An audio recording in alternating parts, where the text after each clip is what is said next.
Hello, people. When you think of Canada, you probably think of politeness, healthcare, Tim Hortons, and a national identity built entirely on apologizing for existing. Canada is the friend who says sorry when you bump into them. But here's the thing. When Canada goes to war, Canada does not apologize. In fact, multiple enemy armies have historically described Canadian soldiers as terrifying, merciless, and my personal favorite, the shock troops of the British Empire. This all raises an uncomfortable question. How did the country best known for peacekeeping become one of the most brutal, feared forces in modern warfare? Today, we're talking about Canada's history of violence and warfare.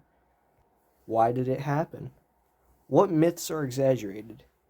And why you really shouldn't confuse politeness for weakness. Canada's modern image is built on three things: peacekeeping missions, being not the US, having geese that commit hate crimes. But historically, Canada didn't exist as some neutral hippie nation. Canada was born inside the British Empire, trained by it, and thrown into wars that demanded one thing above all else: win at any cost. Canadian soldiers were often volunteers, rural people, used to brutal weather, or used to hunting, survival, and any other kind of manual labor. Translation, you may be asking? They were exceptionally good at violence when violence was required. World War I is where Canada's reputation was truly forged. Trench warfare had no rules, only survival. World War I was less honorable battle and more rats, disease, poison gas, and living in mud for months. Canadian troops quickly developed a philosophy. If the enemy is afraid of you, they hesitate. If they hesitate, you live. Trench raids were Canada's specialty. While other units avoided night raids, Canadians perfected them. They would often sneak into camps or enemy trenches at night, kill silently, take prisoners or kill them, destroy supplies, and leave before anyone realized what happened. German soldiers reportedly believed Canadians were wild, unpredictable, and not interested in surrender negotiations. And to be fair, sometimes they weren't. Here's something historians don't like to sugarcoat. Canadian units developed a reputation for not taking prisoners, especially after heavy casualties. Was it official policy? No. Was it common in early World War I? Yes, across many armies. But Canadians became notorious for it. Why? High casualty rates, close quarters combat, anger after gas attacks, and the belief that prisoners slowed advances. Once again, not unique to Canada, but Canada was exceptionally efficient at what they did. Efficiency is a recurring theme here. Vimy Bridge is often portrayed as a proud, heroic moment. And it was.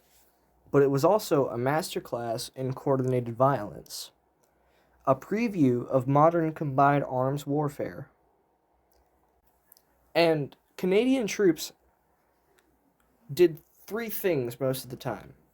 They used rolling artillery barrages, they advanced aggressively, and they took and held ground others couldn't. The result? Germany lost a strategically vital position permanently. And the cost? Over 10,000 Canadian casualties. Canada learned something important here. Winning doesn't come cheap, but losing costs more. If World War I introduced Canada as dangerous, World War II confirms it. Canadian troops fought through mountain terrain, fortified German positions, and constant counterattacks. The fighting was brutal, slow, and personal. German records again note Canadians as relentless, aggressive, and extremely hard to dislodge once entrenched. Basically, once Canadians arrived, they stayed.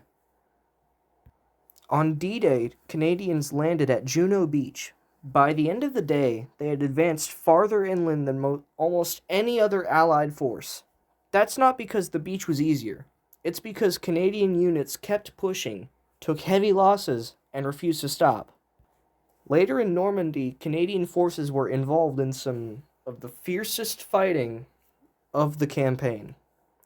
This included urban combat, tank battles, clearing entrenched SS units, and yes, once again, a reputation for taking no nonsense from surrounding enemies who had fought to the last moment.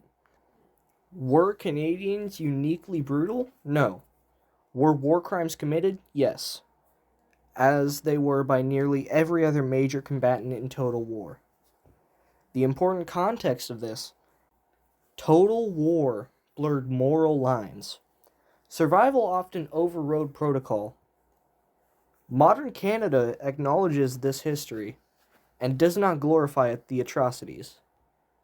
But pretending it didn't happen is also dishonest. History isn't comfortable, it's informative. Fast forward to Afghanistan. Canadian troops took on some of the most dangerous regions ever. They suffered high casualty rates, and they were respected by allies as highly capable fighters. Even in modern warfare, Canada maintained a reputation for discipline, aggression when necessary, and professional restraint compared to earlier wars. In other words, Canada learned from its past without forgetting how to fight. Canada is peaceful by choice, not by inability. Canadians don't romanticize war, they don't glorify conquest. But when forced into a conflict, history shows that they adapt quickly, they fight hard, and they finish the job. The politeness isn't weakness, it's restraint. Canada's military history is uncomfortable, fascinating, and often misunderstood. It's a reminder that even nice countries are capable of violence. War brings out the worst and best in people, and reputation doesn't equal reality. So next time someone jokes that Canada would apologize for war, just remember, they might apologize after they've already won. Anyway, that's it for today. It's not it for today. I'm gonna do a video about Mothman. Fuck yeah. Bye-bye.